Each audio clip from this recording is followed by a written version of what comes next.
The armies of Israel and the armies of the Philistines stood on two hills, facing each other with a valley between them. Every morning and every evening, a giant named Goliath came out from the Philistine camp. He was over 9 feet tall, covered in bronze armor, and carried a spear so heavy that no ordinary man could lift it. Goliath shouted across the valley, "Choose a man to fight me. If he wins, we will be your servants. But if I win, you will be ours." The soldiers of Israel trembled with fear. No one dared to fight the giant. Nearby lived a young shepherd named David. He was the youngest of 8 brothers, and he spent his days watching sheep and worshiping God. One day, his father Jesse sent him to bring food to his brothers who were serving in the army. When David arrived at the battlefield, he heard Goliath shouting and cursing the armies of Israel. David looked around and said, "Who is this uncircumcised Philistine that he should defy the armies of the living God?"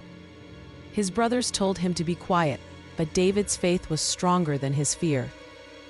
Word spread until King Saul heard that someone was willing to face the giant. David was brought before the king. Saul was surprised to see a young boy, not a warrior, but David spoke boldly. "The Lord who delivered me from the paw of the lion and the paw of the bear will deliver me from this Philistine." Saul agreed, but tried to dress David in armor. The armor was too heavy, and David could barely walk. He removed it and picked up only his shepherd's staff, his sling, and 5 smooth stones from the brook. With total faith in God, David walked into the valley. Goliath saw him and laughed. "Am I a dog that you come at me with sticks?"